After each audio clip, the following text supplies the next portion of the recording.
We're going to talk about prayer. As you know, that's one of the vows that we take when we join, and we've talked about those 5. We're going to focus on prayer because I suspect that one of the things that is important is that as we move closer and closer to the events of Holy Week and closer to the celebration of Easter Sunday, there is within each of us kind of a built-in DNA as Christians that says we want to get closer to God.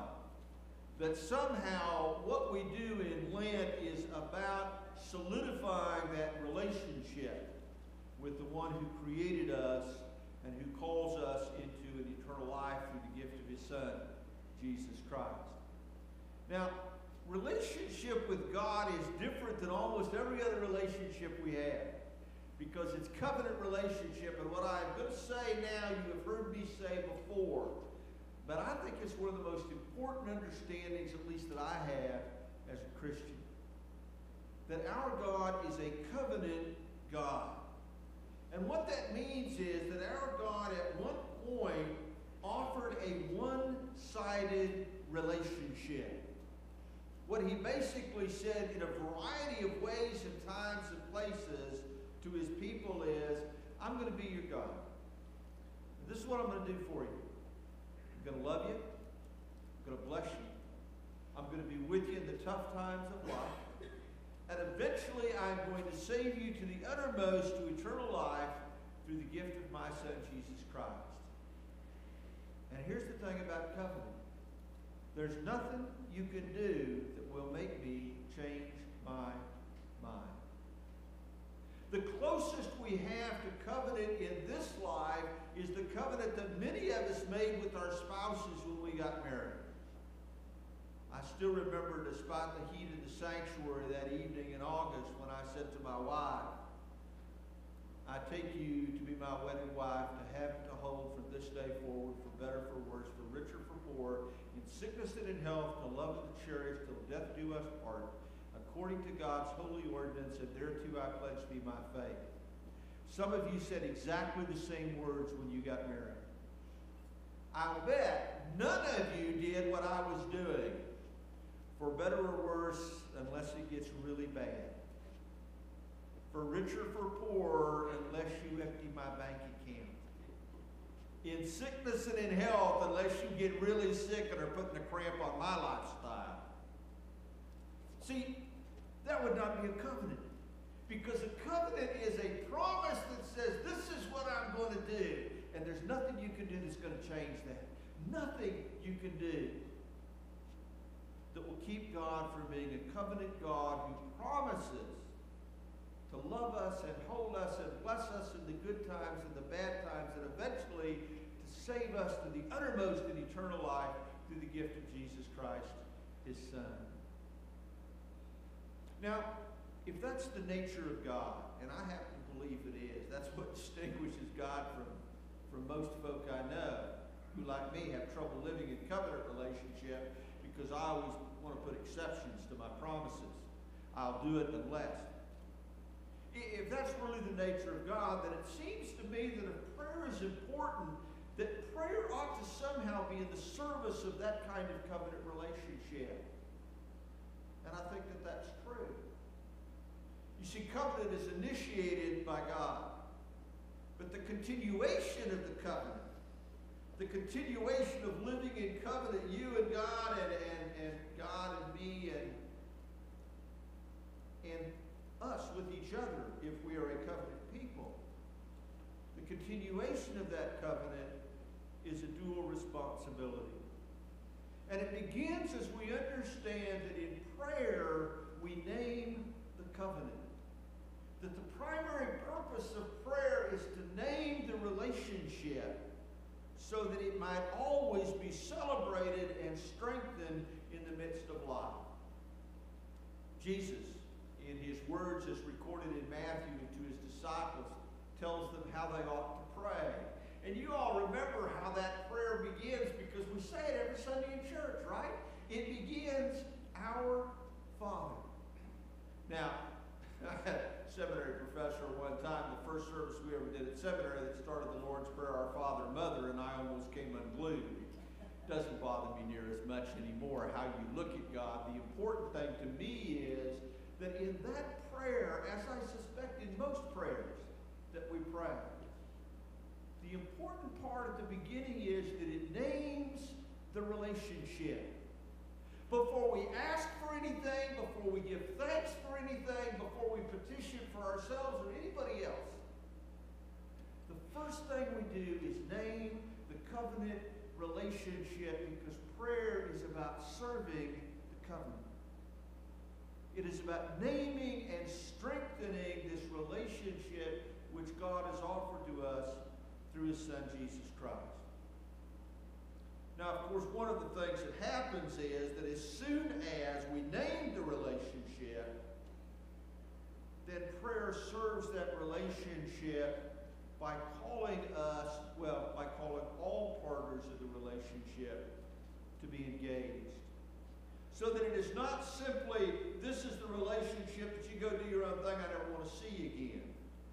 But that somehow prayer in the service of covenant relationship names the relationship and then names the ways that we are engaged in that relationship. And so in the Lord's Prayer, we name the ways God and God's people participate in that relationship. Give us this day our daily bread. Forgive us our trespasses, whoops, here it comes, as we forgive those who trespass against us.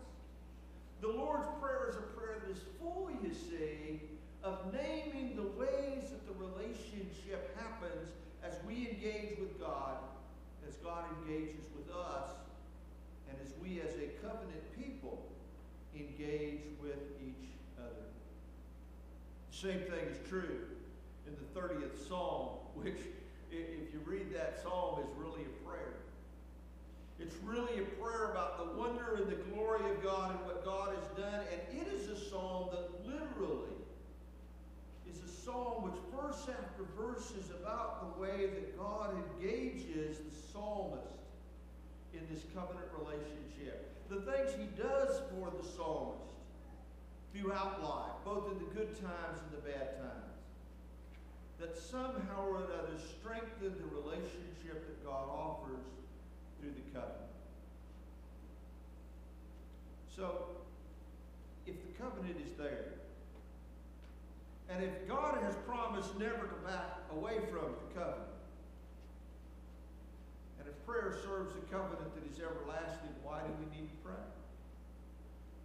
If the covenant is there, God isn't going to change, and the purpose of prayer is to name the relationship and serve that covenant relationship. Why should we pray? I think the answer is found in the 30th Psalm, where the psalmist at one point recognizes that sometimes we absent ourselves from God. And sometimes it feels to us like God has absented Himself from us. What is it he said? You hid your face, and I was dismayed. You ever been there? You ever gone through one of those days or weeks or months or years when it seems like God has disappeared from your life? Now, it doesn't mean that God has, but the psalmist names what has been reality for me and maybe reality for you. That there are times when it certainly feels to us, there are times when life certainly treats us as if God has hidden His face from us. And we, like the psalmist, are dismayed. We don't understand how this could have happened. That this covenant God who promised to love us and hold us and care for us in the good times and the bad times, eventually saving us to the uttermost in eternal life through Jesus Christ, should suddenly disappear from the scene. Of course, it's right after those verses that the psalmist pens what I think is one of the most powerful phrases in all of Scripture. You have turned my mourning, M-O-U-R-N-I-N-G, into dancing. And I got to thinking about dance as a metaphor for our relationship with this covenant God and the prayer that you and I are involved in. I'll bet we have one or two people in this congregation who love to dance. Right? Not my favorite thing. Partly because I have no sense of rhythm. Partly because every time I try, people in the room start pointing and laughing at me. Partly because my wife's poor toes can't stand it when we dance. Together, at least. It's a terrible, terrible thing. The problem is I can't dance, but I wish I could. And I've determined that there are some kinds of dances that I do very well. I'm a child of the 60s. You put me out in the middle of the floor with 100 other people, none of them dancing with each other, that are all just separate, I can do that. I still look funny and people still laugh at me, but I can do it. But I got to thinking about the nature of dance. Some of you out there, I suspect, are into ballroom dancing. Isn't it pretty? I mean, there's a flow, and it's a marvelous thing. And I've never seen a ballroom dance yet where the partners didn't at least occasionally engage each other by holding each other, touching each other, whatever it may be, right? Some people square dance. I know we got some of you here. One of the things I know about square dancing is I've never seen a square dance where there were just two people involved. Maybe it happens, but I've never seen it. It seems like there's always more than two people out there at the same time doing their thing. And the patterns are intricate. That's why I don't square dance. I don't understand all that stuff. But they're in and out, and they're in this relationship, and they're in that relationship, and it's an amazing thing to watch when it is done well. For some people, there's what I always refer to as just the slow dance. Actually, I call it the Y dance, when you turn the lights down, put on real slow music, hold each other real close, and Y dance. And that's about the only kind I can do. A dance where the two partners hold each other close for the duration of the dance. And see, I guess one of the reasons dance is a metaphor for prayer is so important to me is that I grew up believing that prayer ought to be like a slow dance. That I ought to always be holding on to God, and God always ought to be holding on to me, and we ought to know that and feel that, and doggone it, sometimes in life it's like the psalmist. You hid your face from me and I was dismayed. What if prayer is a dance? But it's a dance that covers the whole spectrum of what we understand dance to be.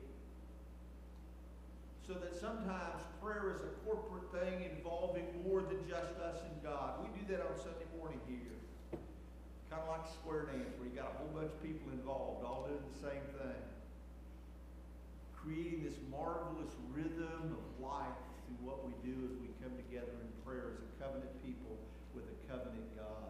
What would happen if sometimes prayer really was like that slow dance where we are clinging to God and God is clinging to us and we know it's good? But what if sometimes dance is like those dances where you're not holding on to your partner? And there's a whole bunch of people on the dance floor and it's real messy and you think they're still there but you're not sure. Is it possible that just maybe the covenant God that we serve is in covenant relationship with us even when we think he has hid his face and we are dismayed, because the reality he's just dancing off on the other side of the universe someplace? Now we're still dancing together. We're just not holding on to each other real tight. The covenant has not been eliminated because God is dancing someplace else. The covenant is still there. The dance still continues. And it seems to me that the power of prayer is that prayer ultimately serves the relationship, the covenant relationship that we have with God and that we have with each other. That in prayer, whether we feel that we are close together or far apart, whether we feel that we are dancing in joy or dancing in mourning, the reality is that the covenant still exists in the dance. This covenant that says, from God to us, I'm always going to be your God. From us to God, in honesty, we're always going to try to be your people. And the covenant between the people where we say to each other, you know, we may not always get along. We may not always understand the faith or the world or politics or anything else the same way. But we're going to dance together in the kingdom. We're going to dance together to the honor and glory of God. Because God has determined that's the nature of life. That He will turn our mourning into dancing. Maybe as we greet each other as Christians, maybe when we wake up each morning and address God for that first moment of a new day, maybe the words that ought to be on our lips each time is, could I have this dance? Could I have this dance for the rest